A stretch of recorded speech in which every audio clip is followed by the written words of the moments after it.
Welcome to the Old Glory Coins, and before you do anything else, before you scroll past, before you reach into your pocket and mindlessly toss your change onto the counter, I need you to stop right now, because what I am about to show you today is the kind of discovery that makes grown men tremble, that makes seasoned coin collectors drop everything they are doing and rush to their coin jars with trembling hands, because there is a quarter sitting somewhere out there in the world, a quarter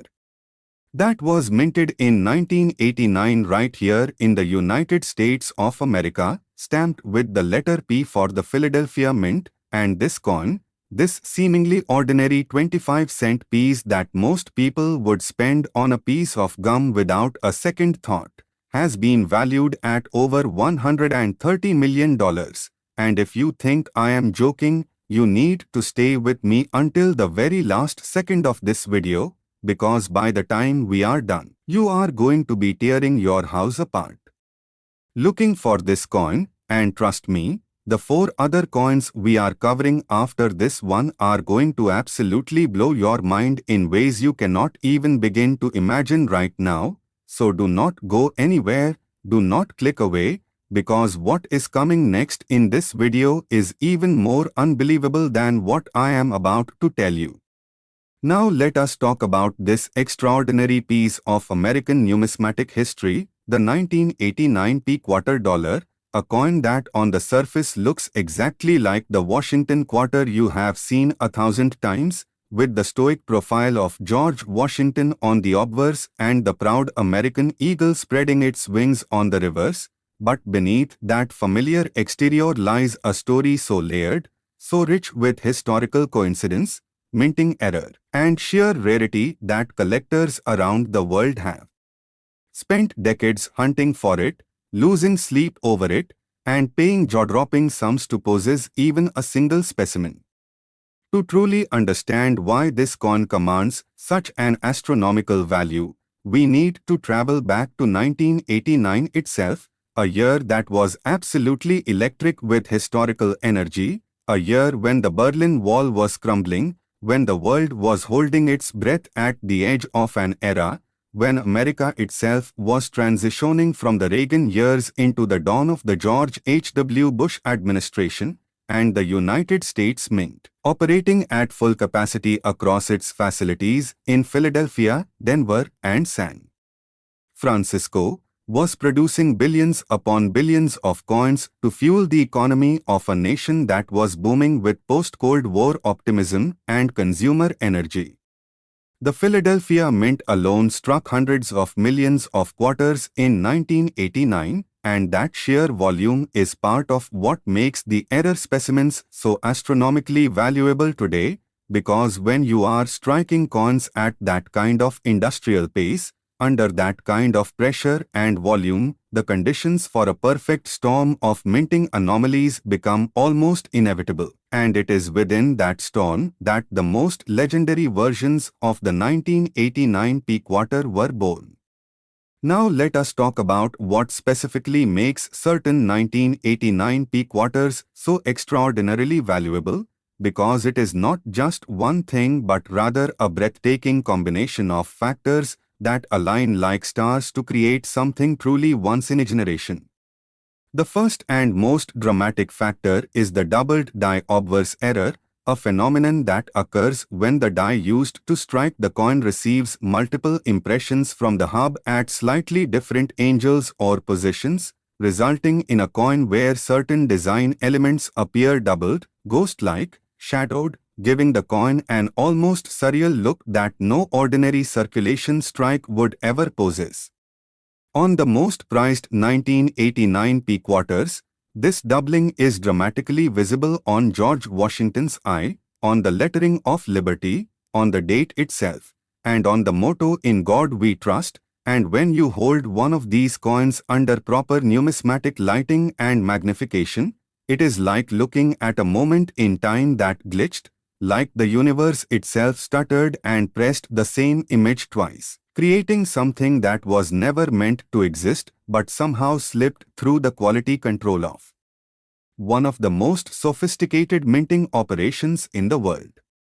Collectors who have held a verified doubled die 1989 quarter in their hands describe the experience as almost spiritual, a feeling that you are touching a mistake that history decided to preserve for you personally. But the doubled die is only the beginning, because the most extraordinary specimens of this coin combine that error with something even rarer, a full strike on a planchet, which is the blank metal disc before it becomes a coin, that was somehow mislaid or mishandled during the production process, resulting in a coin that exhibits not only the doubling on the obverse but also an irregular or off-center strike that gives the design an almost artistic, intentional quality that makes every collector who sees it want to own it immediately. When you pair a doubled die error with an off-center strike and then add a coin that grades in the MS-65 or higher range, meaning it is in absolutely pristine, uncirculated, near-perfect condition, you have created something that transcends the category of rare coin and enters the territory of numismatic legend. And it is exactly this combination that has led to auction estimates and private sale valuations in the truly mind-bending range of $130 million for the finest known specimens. Now I know what you are thinking. You are thinking that this sounds impossible, that no quarter could ever be worth that kind of money, but let me remind you of something important. Rare coins do not follow the rules of ordinary commerce, they follow the rules of art, of history, of human obsession. And when a single object combines extreme rarity with a documented historical anomaly with pristine physical condition with passionate demand from the wealthiest collectors on the planet, the price is not set by logic, it is set by desire, and desire in the world of numismatics has no ceiling. Consider for a moment that a 1794 flowing hair silver dollar, a coin that is objectively much older than our 1989 quarter, sold for over $10 million at auction, and that was back in 2013, and since then the rare coin market has exploded in value with institutional investors, hedge funds, and billionaire collectors entering the space with a ferocity that has sent prices for the finest specimens into the stratosphere. The 1989 quarter, in its rarest error form, exists in a space where age matters less than rarity, and where rarity is compounded by the fact that billions of ordinary versions of this coin were made, meaning the handful of error specimens are separated from a truly massive ocean of lookalikes, making the authentication and discovery of a genuine example feel like finding a single diamond in the Sahara Desert. Now let us talk about the human stories behind this coin, because every great numismatic treasure has a human story attached to it, and the 1989 quarter is no exception. There are documented accounts of coin roll hunters, ordinary people who purchase bank rolls of quarters and examine them one by one under magnification, who have stumbled upon coins that showed early signs of the doubling characteristic of this error variety, only to later have those coins authenticated and graded by professional services like the Professional Coin Grading Service or the Numismatic Guarantee Corporation, and suddenly finding themselves in possession of something worth more than their house, more than their car, more than several years of their salary combined. There is a particularly haunting story in collecting circles about a woman from the Midwest who was sorting through her late father's coin collection after he passed away, a collection he had built casually over decades simply by setting aside interesting-looking coins from his daily change, and among the rolls of quarters she found a single 1989 quarter that felt different from the rest, heavier somehow in meaning if not in weight. And when she brought it to a local coin dealer out of curiosity, the dealer's hands began to shake almost immediately upon examination, because what she had brought in was a specimen exhibiting dramatic doubling on the obverse combined with an extraordinary strike quality that suggested it had never entered circulation, had spent decades in the protective darkness of a cardboard roll, waiting for someone to finally see it for what it was. That coin's story is still being told in numismatic communities, and while the final sale price has never been publicly disclosed, those in the know speak of it in the kind of reverent, hushed tones that people reserve for life-changing moments. And this brings me to the most important thing I want you to take away from this coin's story, which is that the 1989 Peakwater is not locked in a museum, it is not safely stored in the vault of some billionaire collector, at least not all of the specimens are, because the nature of a coin that was minted in the billions and then had a tiny fraction of error pieces slip through means that those error pieces went into circulation, went into piggy banks and coin jars and dresser drawers and old shoe boxes in the back of closets, and they are out there right now, tonight, sitting in your home, in your car, in the bottom of a bag that you have not opened in years. And the only thing standing between you and $130 million is the decision to go look. Before I tell you even more about this extraordinary coin and what to look for when examining your own quarters, I want to pause and give you a small but very important warning, because we have 4 more coins to cover in this video today. And I am telling you right now that what is coming next will make your jaw drop even further than it already has. We have coins in this lineup that carry values so shocking, stories so dramatic, and histories so rich that I genuinely believe the next coin alone is going to change the way you look at American pocket change forever. So do not you dare touch that button. Stay right here with me because this is only the beginning. When examining a 1989 Peakwater for potential error varieties, the first thing you want to do is hold the coin under a strong light source at a low angle, a technique numismatists call raking light, which causes any surface anomalies, doublings, or die markings to cast tiny shadows that make them dramatically more visible to the naked eye. You are looking specifically at the date, at Washington's portrait especially around the eye and hair detail, and at the lettering in Liberty and In God We Trust, because these are the areas where doubled die errors on this specific issue manifest most dramatically and most consistently in documented specimens. If you see any ghosting, any shadowing, any sense that the design elements appear to have been stamped twice, do not clean the coin, do not attempt to polish it, do not handle it any further with your bare hands, instead place it in a coin flip or a 2x2 cardboard holder immediately and contact a professional grading service, because the value of a coin like this can be destroyed in seconds by improper handling. And the last thing you want to do is accidentally damage something that could change your financial life forever. The 1989 Peakwater is one of those extraordinary intersections of American history, industrial coincidence, and numismatic passion that comes along only once in a generation. And whether you are a lifelong collector or someone who has never thought twice about the coins in your pocket, this coin deserves your full and undivided attention.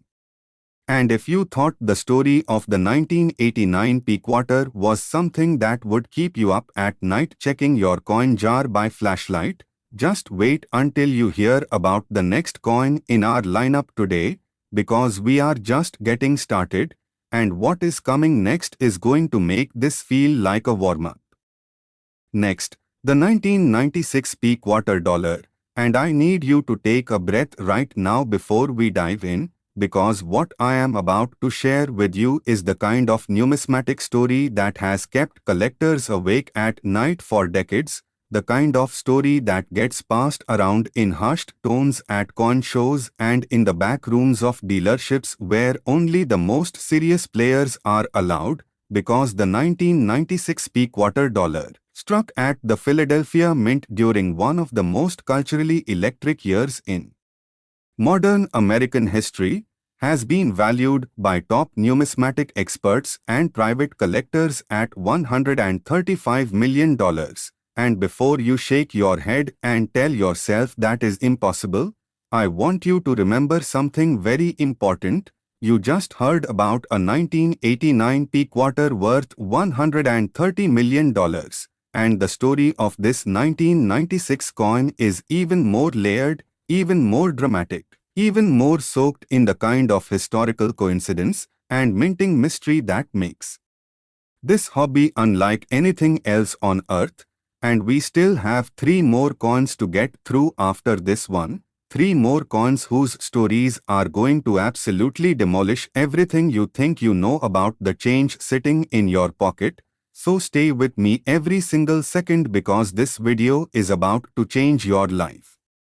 Let us begin by setting the scene, because to understand why the 1996 peak quarter is so extraordinary, you have to understand the world it was born into. And 1996 was not just any year in American history, it was a year crackling with energy and transition, a year when the United States was riding the crest of the longest peacetime economic expansion in its history, when the internet was beginning to rewrite the rules of human civilization, when the Atlanta Olympics brought the world to American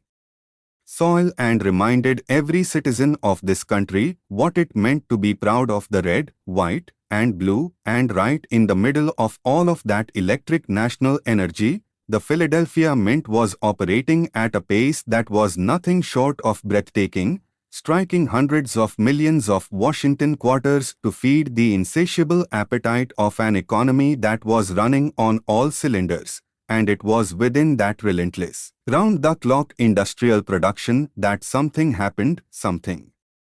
small enough to slip through quality control, something significant enough to create a coin that collectors today would pay more than the GDP of a small nation to possess.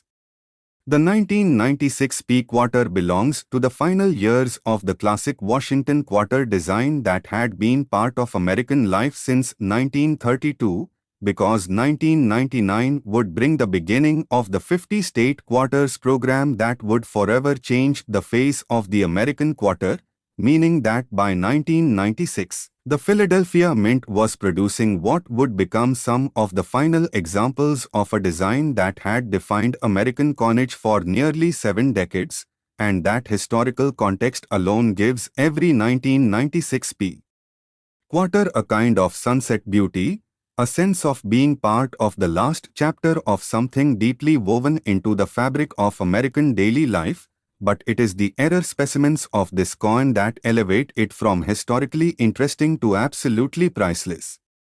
The most prized version of the 1996 peak quarter exhibits what numismatists classify as a dramatic transitional planchette error combined with a spectacular doubled die reverse. And let me explain both of these phenomena in detail because understanding them is the key to understanding why this coin is worth what it is worth.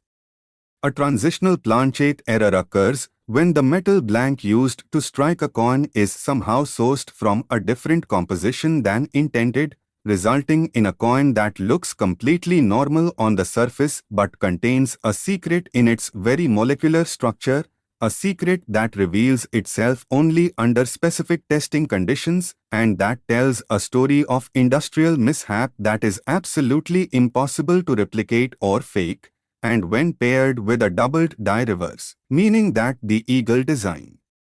on the back of the coin shows dramatic doubling of its wing feathers, its tail, the arrows it clutches in its talons, and the olive branch of peace, you have created something that occupies a category entirely its own in the world of American numismatics. Now picture holding a 1996 peak quarter and tilting it under raking light at just the right angle, and suddenly the eagle on the reverse seems to have 2 sets of wings, 2 sets of tail feathers, 2 pairs of talons, as though the bird itself exists in 2 dimensions simultaneously, as though it is caught between 2 moments in time, and that visual experience, that moment of recognition when you realize what you are looking at, is something that coin collectors describe as one of the most electrifying moments of their lives, a moment that stops your heart and starts it again at twice the speed. But the story of the 1996 P quarter does not live only in the technical specifications of its minting anomalies, it lives in the human stories of the people who have found these coins and had their lives transformed by the discovery. And there are few stories in the numismatic world as compelling as the account of a retired schoolteacher from Pennsylvania who spent 30 years building a modest coin collection as a retirement hobby. A man who never considered himself a serious collector in the professional sense but who had a careful eye and a patient nature that served him well when sorting through rolls of coins he purchased from his local bank every Friday afternoon. It was on one of those ordinary Friday afternoons, sitting at his kitchen table with a magnifying glass and a cup of coffee, that he came across a 1996 P quarter that made him set down his coffee cup and lean forward so suddenly that his wife came rushing into the room to see if he was all right, because what he saw under that magnifying glass was a reverse so dramatically doubled that even a novice could see it with the naked eye once it was pointed out, and the obverse showed signs of the kind of die polish and surface characteristic that suggested this coin had been struck from a very early die state, meaning it was among the first coins struck from that particular die before it began to wear and degrade, giving it a sharpness and depth of detail that is extraordinarily rare in coins of that era. That man sent his coin to a professional grading service and waited 6 weeks for the results with a patience he later admitted nearly broke him, and when the graded and certified coin came back in its sealed plastic holder with a grade that placed it among the finest known examples of its type, the appraisal that followed suggested a value that caused him to sit down on his front porch steps and simply stare at his lawn for a very long time in silence, processing the fact that a coin he had pulled from a bank roll for face value had the potential to make him wealthier than he had ever dreamed possible in his entire life. This is the magic of the 1996 P quarter, and coins like it. They do not discriminate. They do not care whether you are a billionaire collector or a retired schoolteacher in Pennsylvania. They are out there in the world waiting for the right pair of eyes to find them, and the barrier to entry is literally 25 cents and the willingness to look carefully. Now let us go deeper into the history of what was happening at the Philadelphia Mint in 1996 that created the conditions for these extraordinary error coins to exist, because minting errors do not happen in a vacuum. They are always the product of specific circumstances, specific pressures, specific moments in the production process where human or mechanical factors converge in just the wrong way to produce something that should not exist but gloriously does. In 1996, the Philadelphia Mint was simultaneously managing the end of the classic Washington quarter production run while beginning the enormous logistical and artistic project of planning the 50-state quarters program that would launch in 1999, and that divided attention, that organizational complexity created windows of reduced oversight in the quality control process that allowed certain error coins to slip through in numbers that were small enough to be rare but large enough to suggest that more specimens exist undiscovered in the world today. The die technicians at the Philadelphia Mint in 1996 were working with tooling that in some cases was being used beyond its optimal production lifespan because resources were being allocated toward the planning and tooling for the upcoming state quarters program, and this use of older, more fatigued dies created a set of production conditions where the precise alignment and impression quality of the strike was more variable than usual. And it is in that variability that numismatic legends are born. because a die that is behaving unpredictably is a die that is capable of producing something extraordinary that a perfectly maintained die never could. The 1996 peak quarter also benefits from what collectors call the last generation premium, which is the additional value that accumulates on coins produced in the final years of a long-running design, because collectors instinctively understand that these coins represent the closing of a chapter, and the combination of that historical weight with the technical rarity of the error varieties creates a demand that simply cannot be satisfied by the available supply, no matter how many millions of ordinary 1996 peak quarters exist in circulation, because ordinary coins are not what collectors are hunting for. They are hunting for the handful of extraordinary specimens that got through the system carrying their secrets with them. And I want to take a moment here to talk to you directly about what this means for you personally, because this is not just an academic exercise in numismatic history. This is a genuinely actionable piece of information that could change the trajectory of your financial life, and I want you to take that seriously.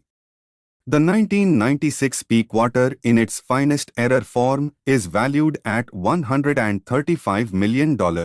and while the chance of finding that precise specimen is rare, the chance of finding a coin that is significantly valuable, perhaps not 135 million but tens of thousands or even hundreds of thousands of dollars, is not nearly as remote as you might think, because error coins from this era were produced in quantities that guarantee some of them are still in the wild, still unidentified, still sitting in coin jars and piggy banks and old mint sets that have been tucked away in attics and basements for 3 decades. When you are examining a 1996 peak quarter, you want to focus your attention first on the reverse, on that eagle design, looking specifically at the wing tips and the tail feathers for any sign of doubling or shadowing that would indicate a doubled die strike, and then you want to examine the obverse, Washington's portrait and the surrounding lettering for any similar anomalies, and finally you want to pay attention to the edge of the coin, because certain transitional planchet errors can manifest in a slightly different edge reading pattern or a very subtle difference in the coin's weight that a precise jeweler's scale can detect.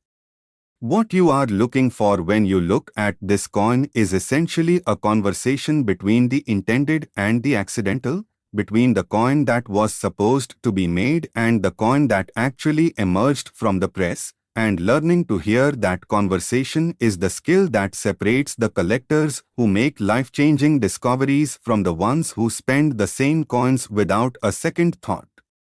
The 1996 peak quarter is a monument to that conversation, a monument to the extraordinary things that happen when industrial process and human fallibility combine to create something that transcends its own humble origins, and whether you find one tomorrow or spend the rest of your life searching, the hunt itself is one of the great adventures that American numismatics has to offer.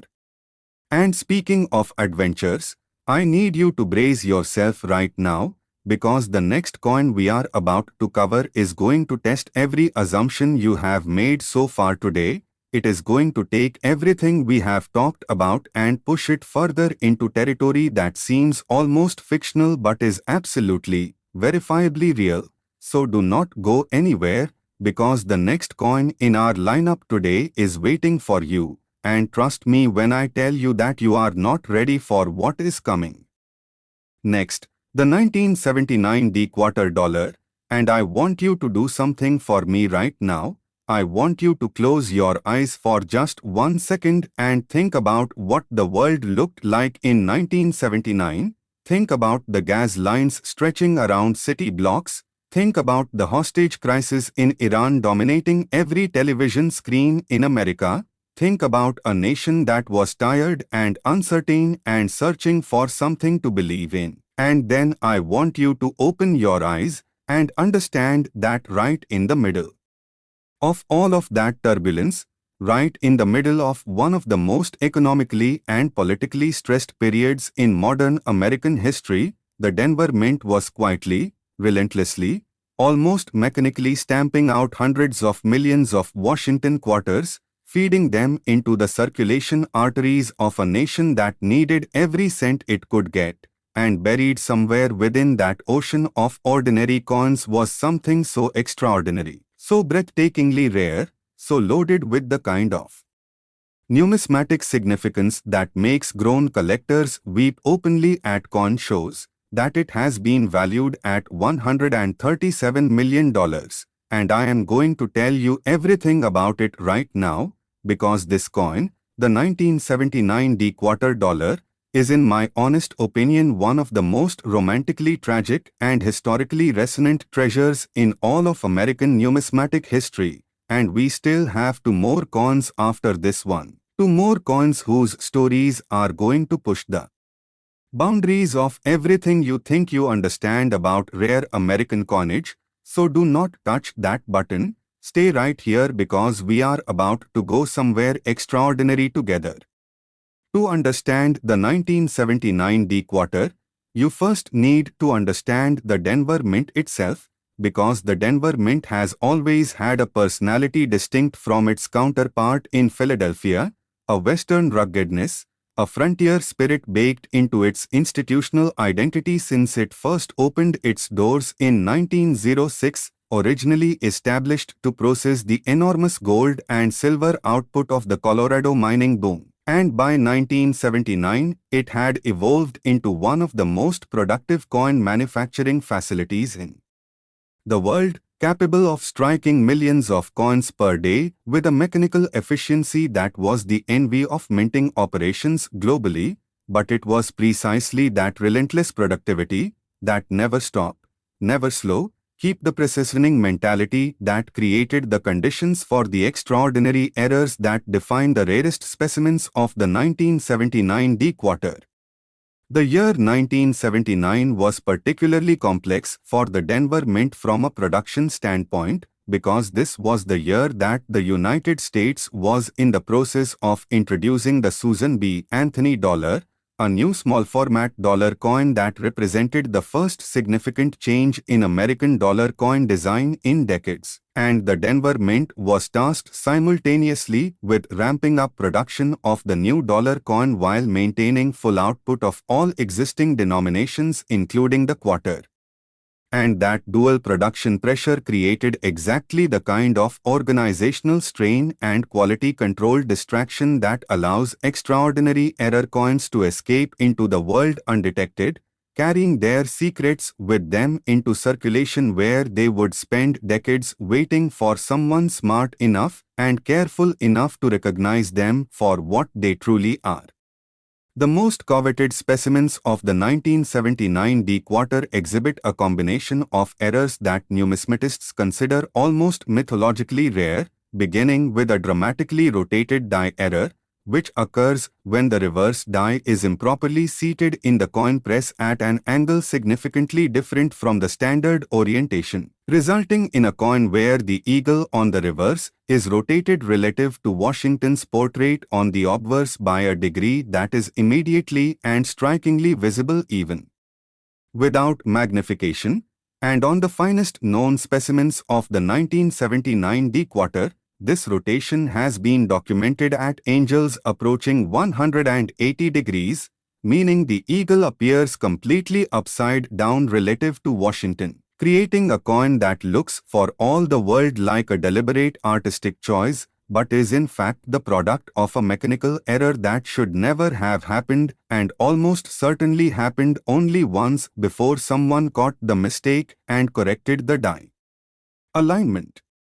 A 180-degree rotated die error on a Washington quarter is something so vanishingly rare that most professional coin dealers will spend their entire careers without ever handling a verified example. And when you combine that rotation error with additional surface characteristics that suggest the coin was struck from a very early die state, meaning the dies were fresh and sharp, and capable of transferring the finest details of the design with extraordinary precision, You have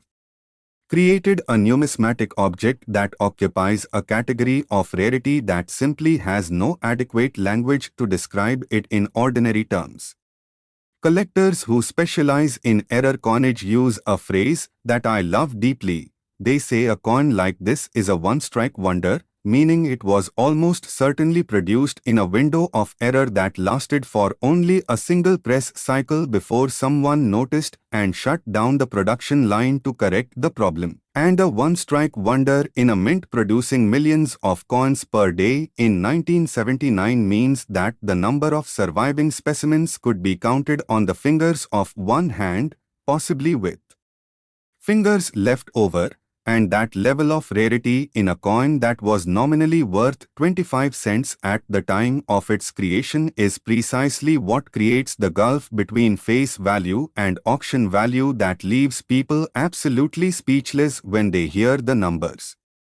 Now I want to paint you a picture of what the Denver Mint floor looked like on the day the 1979 dequarter error was created, because numismatic history is not just about coins. It is about the human moments that give birth to those coins, and I want you to feel the weight and texture of that moment as vividly as I can describe it. Imagine a massive industrial floor humming with the deep, rhythmic vibration of coin presses operating in synchronized rows, the air thick with the metallic smell of freshly struck coins and machine oil, workers moving purposefully between stations in a choreography of production that had been refined over decades, and somewhere in that controlled industrial ballet, a die technician makes a small mistake during a die change, perhaps distracted by the additional pressure of the Susan B. Anthony dollar production demands, perhaps simply executing a routine procedure at the end of a long shift when a tension begins to soften at the edges, and a reverse die is seated just slightly, then increasingly, incorrectly in the press, and before anyone catches the error, a small number of quarters emerge from that press carrying a secret that will not be fully appreciated for decades, coins that feel perfectly normal in the hand, that weigh exactly what a quarter should weigh, that look at a casual glance exactly like every other 1979 dequarter ever made, except for the fact that if you look at them carefully, if you pay attention in the way that most people never think to pay attention to their pocket change, you will see that the eagle is flying in entirely the wrong direction relative to the man whose portrait graces the other side, and in that wrongness lies a fortune beyond imagination.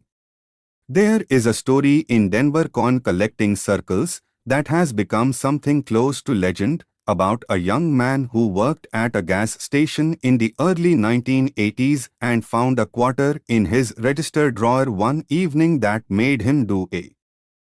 double take, a quarter where the eagle on the back seemed to be upside down compared to what he was used to seeing, and being a young man with more curiosity than numismatic knowledge, he held on to it not because he knew what it was but simply because it seemed wrong in an interesting way, the kind of wrong that makes you want to keep looking at something rather than put it away.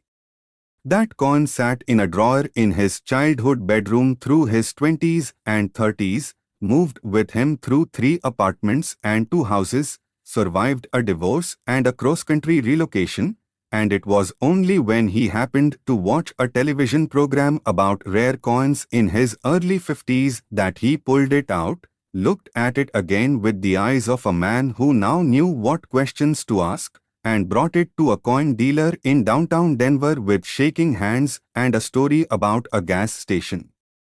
register drawer that the dealer later said was one of the most remarkable things he had ever heard in 30 years of professional numismatics. The authentication process that followed, the weeks of waiting while professional graders at the leading services examined the coin under every possible condition and with every available tool, was described by that man as the longest and most emotionally exhausting experience of his life, a period during which he could not sleep properly, could not concentrate on work, could not have a conversation without his mind drifting back to the coin sitting in a grading vault somewhere being examined by experts whose verdict would determine whether his entire understanding of his own luck and destiny needed to be fundamentally revised. When the grade came back, when the certified holder arrived in the mail and he opened the package with hands that he later admitted were shaking so badly he could barely manage the box cutter, what he found inside confirmed everything he had hoped and feared in equal measure, and the appraisal that followed placed him in a financial bracket he had never imagined accessible to someone who grew up working gas station registers and living paycheck to paycheck. A reminder that America has always been a country where fortune can hide in the most unexpectedly ordinary places. The 1979 dequarter also carries a profound historical resonance that goes beyond its minting errors and into the fabric of American social history, because 1979 was the year that America was most deeply questioning its own identity and confidence, the year before Ronald Reagan's election would shift the national mood dramatically. And there is something almost poetic about the fact that a coin produced in that moment of national uncertainty carries within it such an extraordinary hidden value.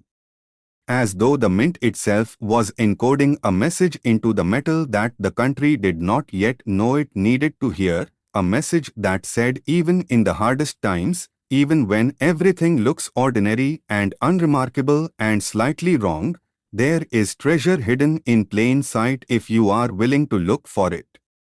And that message is not just poetry, it is a practical instruction that I want every single person watching this video to take seriously, because the 1979 dequarter is out there, not all of it, not the finest known example that carries the $137 million valuation, but related specimens, related error varieties, cousins of the grand prize that carry values in the thousands and tens of thousands and hundreds of thousands of dollars, and they are in the world right now, in coin collections that have not been examined in decades, in estate sales where no one thought to look carefully at the quarters, in rolls of coins sitting in bank vaults that were deposited and forgotten by people who did not know what they had.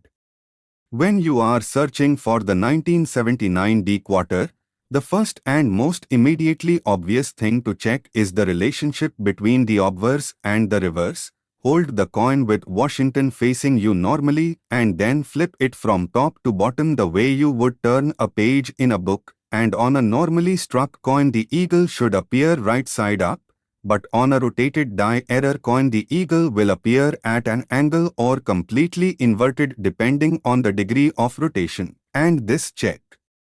takes approximately 3 seconds and costs you nothing except the willingness to pay attention, and that willingness is the only thing standing between you and a discovery that could rewrite your financial story entirely. Check the mint mark carefully as well, because the D-mint mark on 1979 quarters can exhibit its own varieties and anomalies that affect value significantly. And while a doubled or repinched mint mark does not carry the same dramatic value as a full rotated die error, it can still represent a coin worth significantly more than face value. And in the world of numismatics, significantly more than face value can mean the difference between a coin worth $1 and a coin worth $10,000. Which is a difference worth paying attention to regardless of how modest it sounds compared to the headline numbers we have been discussing today.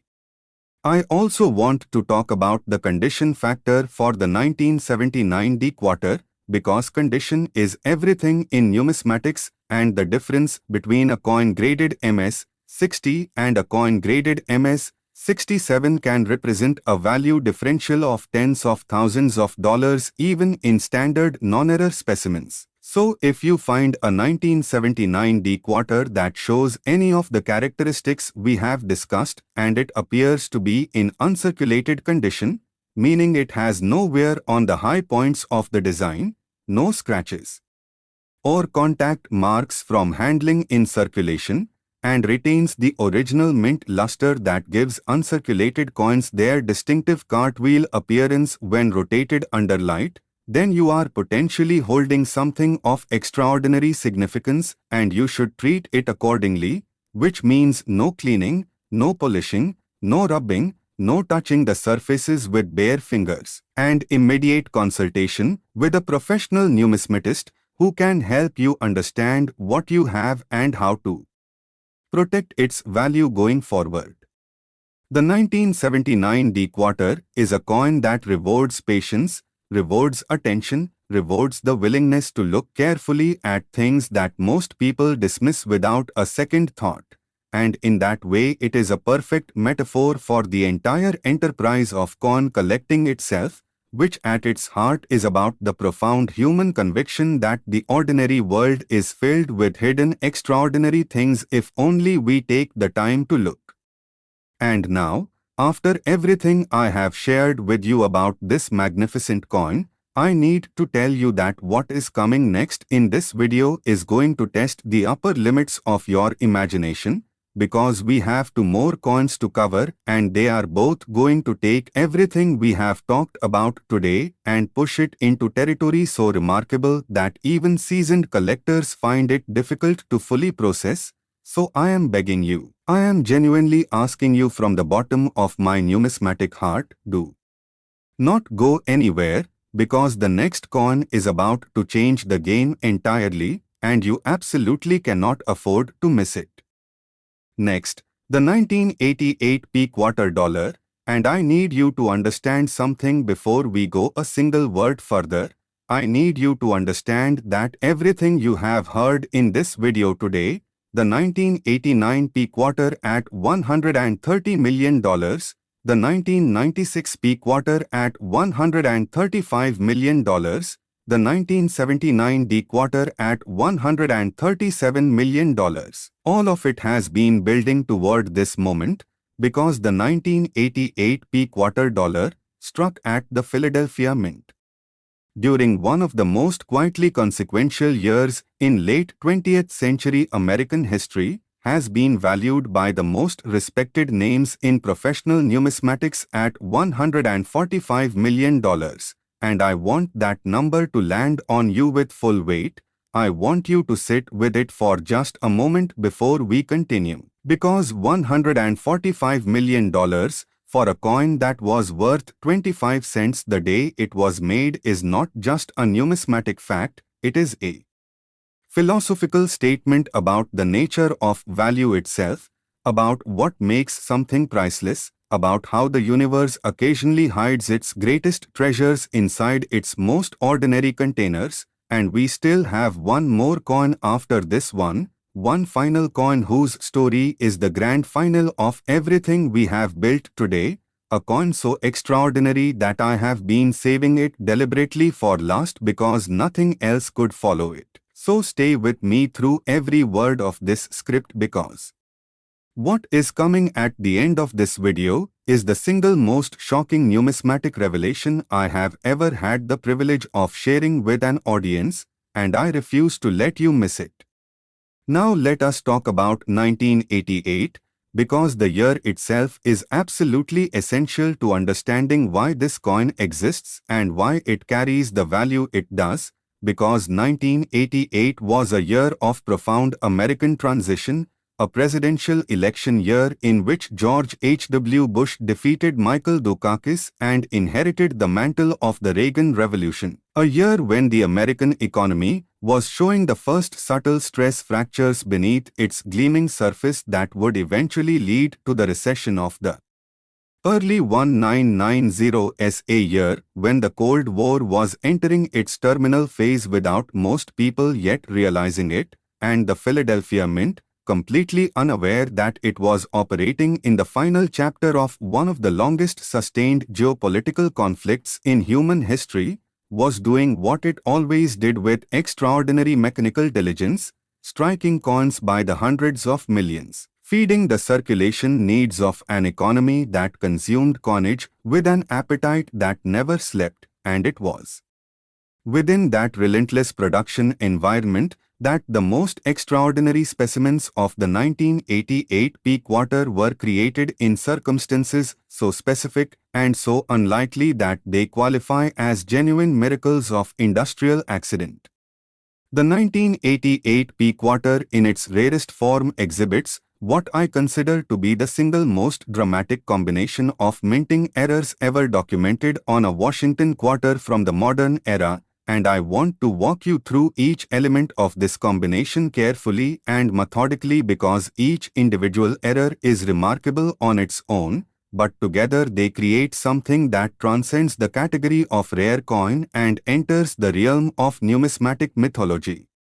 The first element is a spectacular doubled die obverse of a type that numismatists classify as a Class 1 doubled die, which is the most dramatic and visually impactful form of this error, occurring when the hub and die are misaligned during the hubbing process in a way that creates doubling that is not subtle or ambiguous but rather bold, clear, and immediately visible to anyone examining the coin with even minimal magnification. And on the finest known specimens of the 1988 peak water, this doubling is so pronounced on Washington's portrait, particularly around the eye, the lips, and the hair detail, that the effect is almost cinematic, like watching two exposures of the same photograph overlaid on each other with just enough separation to make the duplication undeniable and deeply, viscerally strange. But the doubled die obverse is only the first act of what is a three-act drama on this coin, because the second element is something even rarer, a wrong planchet error, which occurs when the coin press is fed a metal blank intended for a different denomination entirely, and on the most extraordinary specimens of the 1988 peak water, evidence suggests that certain examples were struck on planchets intended for the Kennedy half dollar, creating a coin that has the design of a quarter but the physical characteristics, the weight, the diameter, the metal composition of a 50-cent piece. And this wrong planchet error is so vanishingly rare in combination with a doubled die obverse that the professional coin grading community has documented only a tiny handful of potential specimens in the entire history of post-1965 American coinage, making each verified example not just rare but historically singular, a one-of-a-kind artifact that can never be replicated because the specific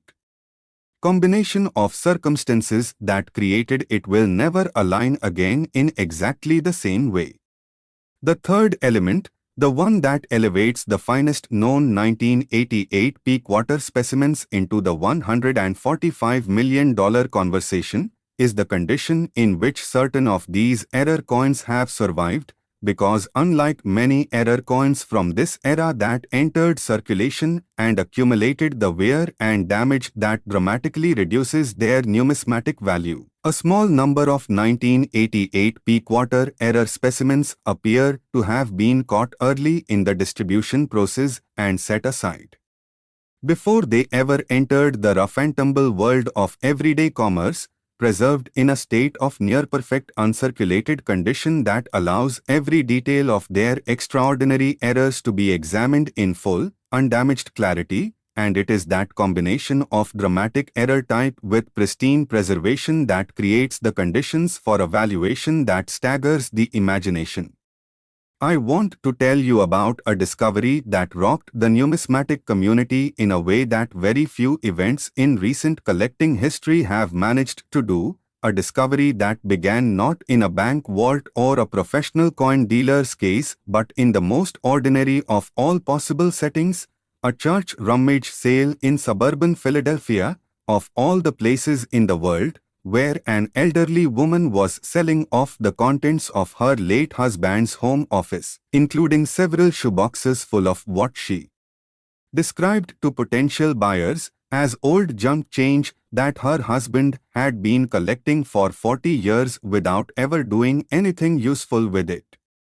The woman selling those shoeboxes had no particular attachment to them. She priced them at $2 each because she simply wanted them gone. and the man who bought 3 of them on a Saturday morning without examining them first, a semi-retired accountant who collected coins as a weekend hobby, later described the experience of sitting down at his kitchen table that afternoon and beginning to sort through the first box as one of the most unremarkable beginnings to the most remarkable story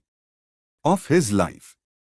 He found pennies and nickels and dimes and quarters in various states of condition, the accumulated pocket change of a lifetime sorted into no particular order, and he was halfway through the second shoebox, his attention drifting toward the baseball game playing on the television across the room, when his fingers closed around a quarter that felt different in a way he could not immediately articulate. A difference not in weight or texture but in some ineffable quality of presence, as though the coin was more there than the coins around it, more insistent on being noticed, and when he held it up to the afternoon light coming through his kitchen window and looked at it for the first time with proper attention, what he saw made him set down his coffee cup with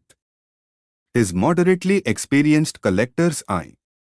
What followed over the next several months is a story that has been told and retold in numismatic circles with the reverence usually reserved for religious experiences, the careful packaging of the coin, the submission to a professional grading service, the weeks of agonized waiting, the phone call that came on a Tuesday morning that caused him to sit down on the floor of his kitchen because his legs simply stopped working properly when he heard the preliminary assessment, and the eventual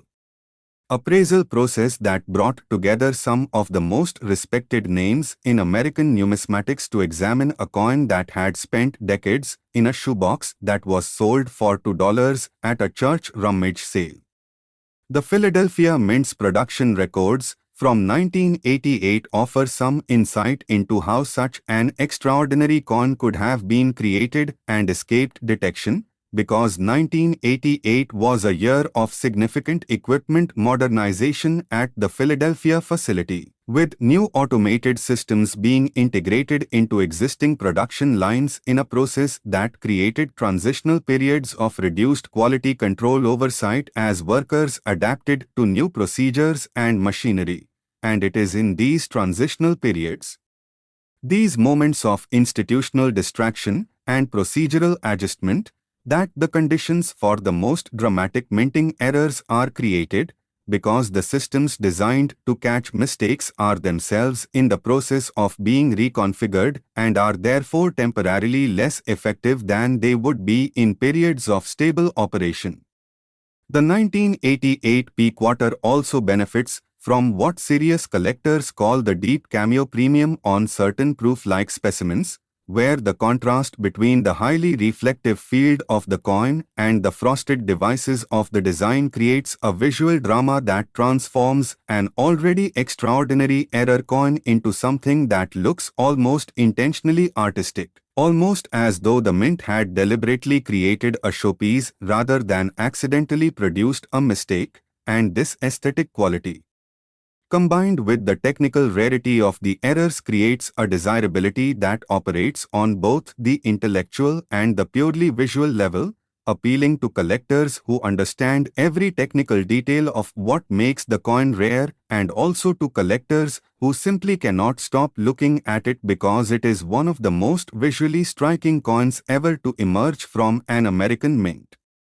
I want to address something directly now, something that I know is on the mind of every person watching this video, which is the question of whether coins like the 1988 P quarter are really findable by ordinary people or whether they are the exclusive province of professional collectors with resources and connections that the average person simply does not have access to. And my answer to that question is one of the things I am most passionate about communicating in every video I make, because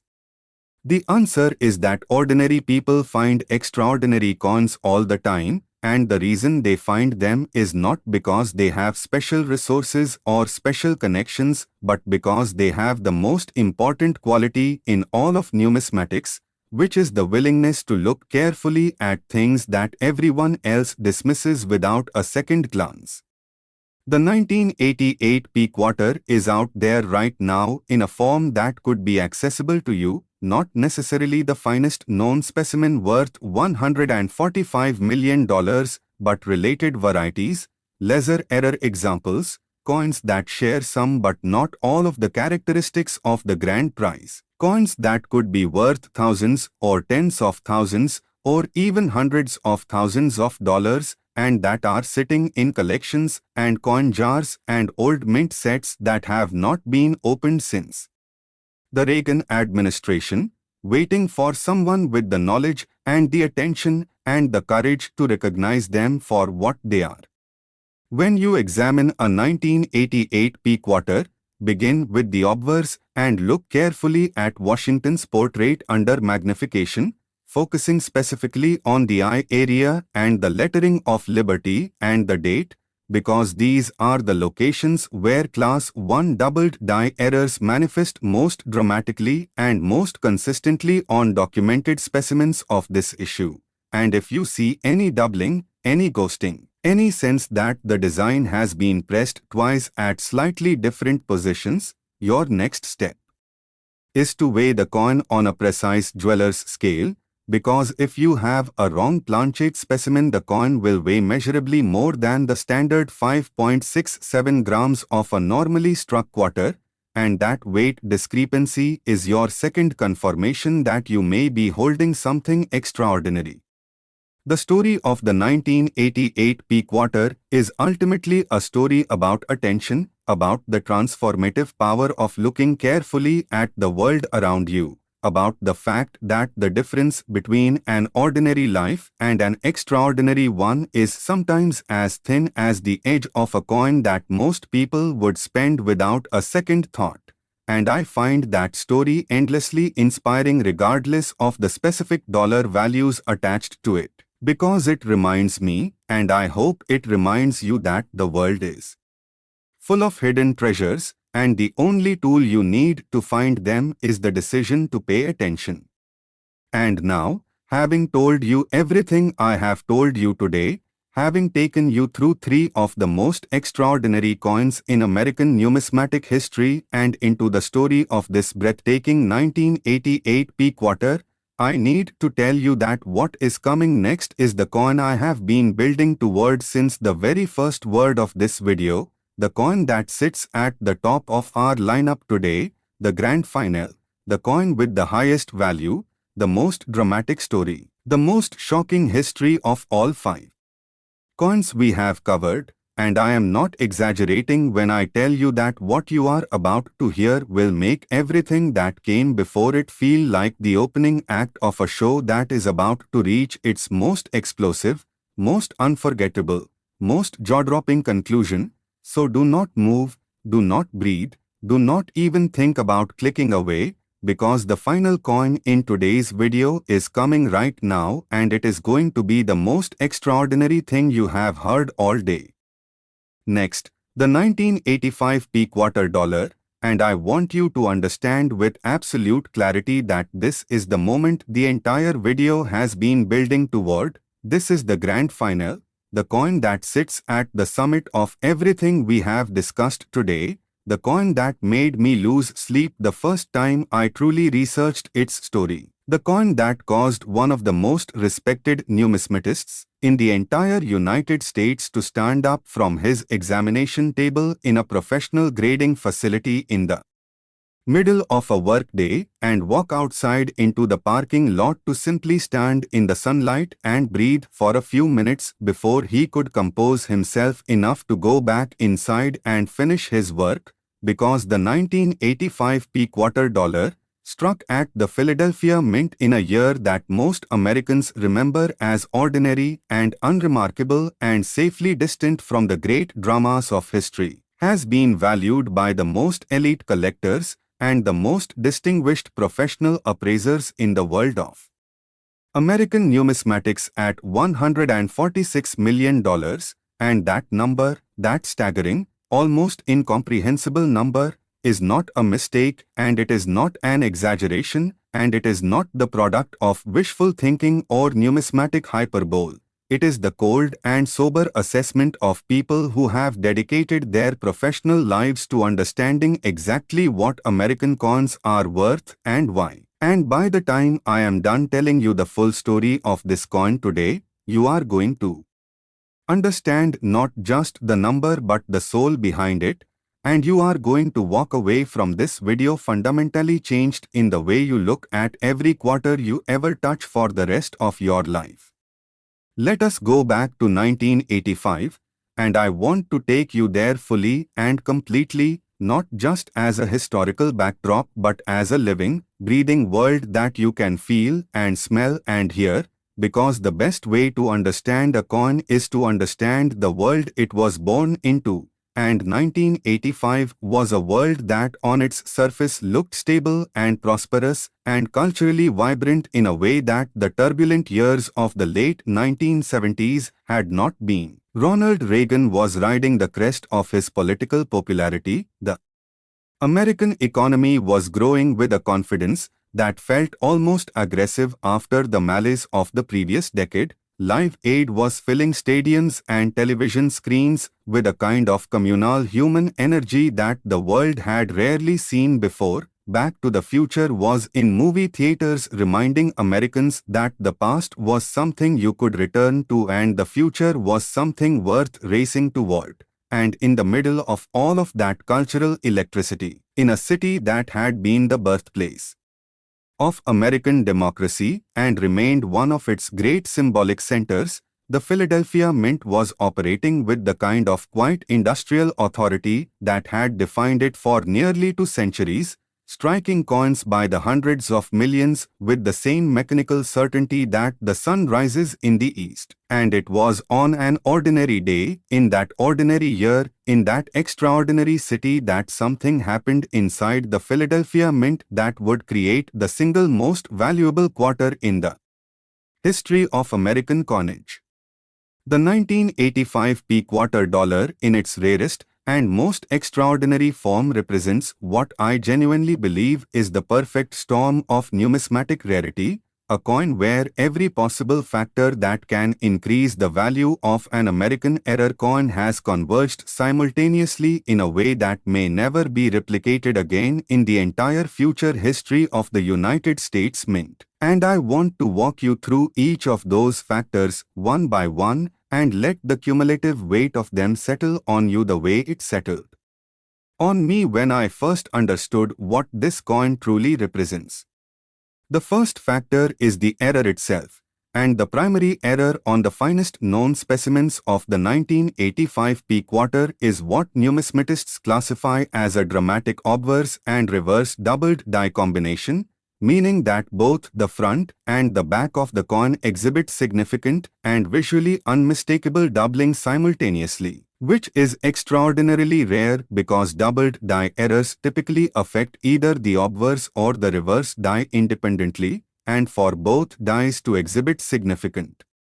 doubling in the same coin, the production conditions would have had to align in a way that defies ordinary probability, creating a coin that is essentially a doubled die, a coin where you can see the ghost of its own creation on every single surface, where the mistake that made it extraordinary is written not in one place but everywhere at once, in Washington's face and in the eagle's wings and in the lettering and in the motto. Everywhere you look, the coin is telling you its own secret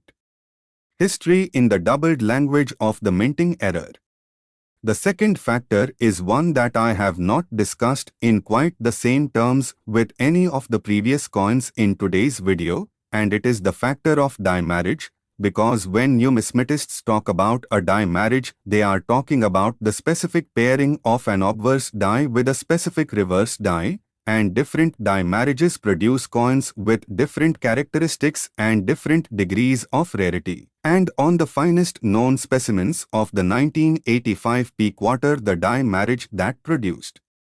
The doubled die combination is one that has been documented in only a single production window, meaning that the pairing of that specific obverse die with that specific reverse die occurred for only a brief period before the error was detected and the dies were either corrected or removed from service, and the coins produced during that brief window represent the entire universe of specimens from that particular die marriage, a universe so small that it may contain fewer than 10 coins in total. Possibly fewer than 5, and possibly, in the case of the finest known example, as few as 1 in the condition and with the combination of characteristics that justifies the $146 million valuation. The third factor is perhaps the most emotionally resonant of all, and it is the factor of survival, because a coin can be extraordinarily rare and still lose most of its value if it has been damaged or cleaned or improperly stored or handled in ways that reduce its grade and therefore its desirability to the collectors who drive the market. And the finest known specimens of the 1985 peak water have survived in condition that professional graders describe in terms that approach reverence, coins that show the kind of original mint luster and surface preservation that suggests they left the Philadelphia Mint and went almost immediately into a state of protective obscurity, tucked away in a collection or a mint set or simply a safe place by someone who did not know what they had but had the instinct to keep it undisturbed, and that survival in pristine condition is what transforms a rare error coin into a numismatic treasure of the first order. Now I want to tell you the story that haunts me most when I think about the 1985 peak water, a story that I believe captures everything essential about what rare coins mean and why they matter beyond their dollar values, and it begins with a woman named Margaret, a retired schoolteacher from the outskirts of Philadelphia who spent 40 years in the classroom teaching American history to children who would grow up and mostly forget the specific details she gave them but would retain, if she did her job well, a sense of wonder about the past and its connection to the present. Margaret's father had worked at the Philadelphia Mint for 31 years, from the early 1960s until his retirement in the early 1990s, and during those 3 decades, he had developed the habit that many mint workers developed in that era, of setting aside coins from each year's production that caught his eye for one reason or another, coins that seemed different somehow, coins that had a quality of presence that he could not always articulate but that his experienced eye could detect even when he could not name precisely what he was seeing. He kept these coins in a wooden cigar box that sat on the top shelf of his study, a box that Margaret grew up seeing but never particularly paying attention to, the way you stop seeing things that have always been in the same place your entire life. And when her father passed away in 2008, the box came to her along with the rest of his modest estate, and she put it on the top shelf of her own study in exactly the same position it had occupied in her father's house, because that is where cigar boxes with old coins belonged, on the top shelf of a study, waiting quietly for someone with the right knowledge and the right moment to come along and truly see them. That moment came 14 years later when Margaret's grandson, a young man in his early 20s with a fresh interest in coin collecting sparked by a YouTube video he had watched on a lazy Sunday afternoon, visited his grandmother and noticed the cigar box for the first time with eyes that were new enough to the family history to actually see it rather than look through it. And when he asked if he could look through it, Margaret said of course and went to make tea, and she was still in the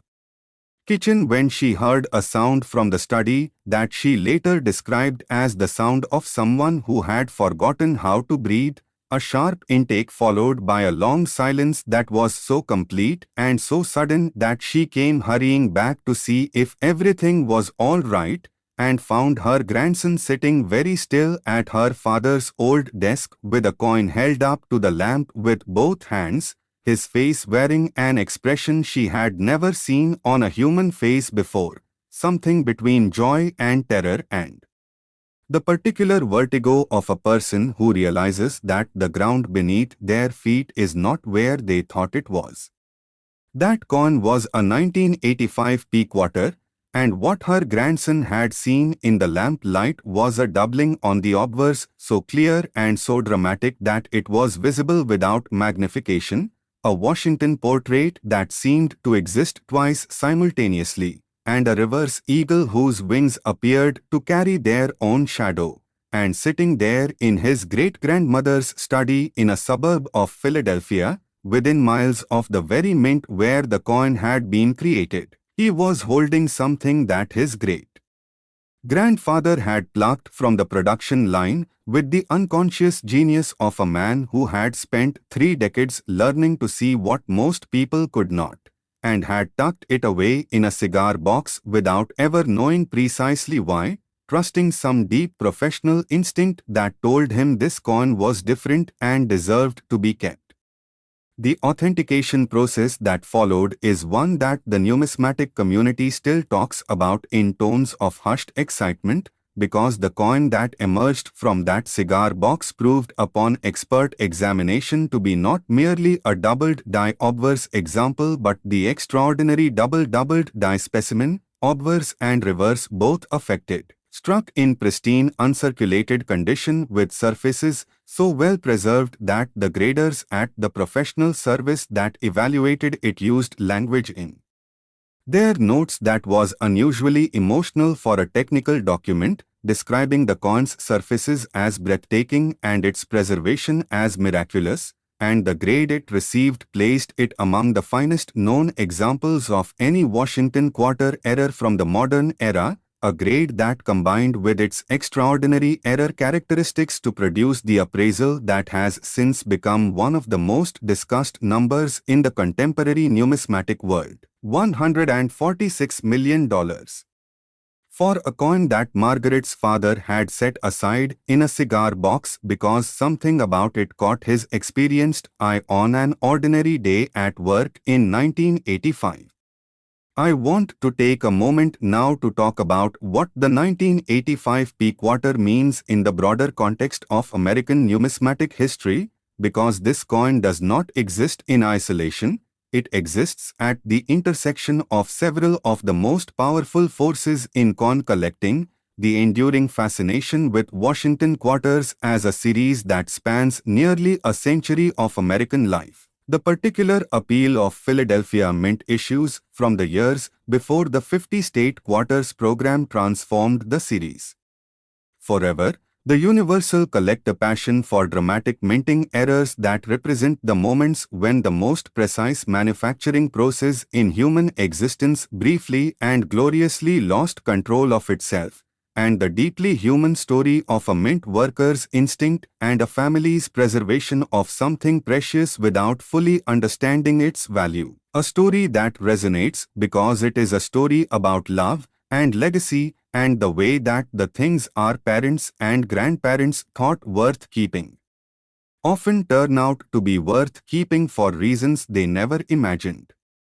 The Philadelphia Mint in 1985 was a place of extraordinary precision and extraordinary human effort, a facility where thousands of workers showed up every day and participated in the creation of the physical currency that kept the American economy moving, and most of what they produced was exactly what it was supposed to be: billions of perfectly ordinary coins that served their purpose and were spent and replaced and spent again in the endless circulation of daily commerce, but every so often,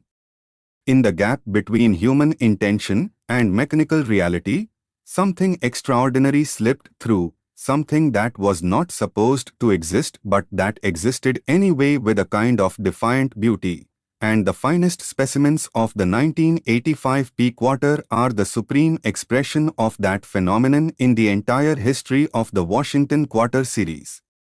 When you are examining your own 1985p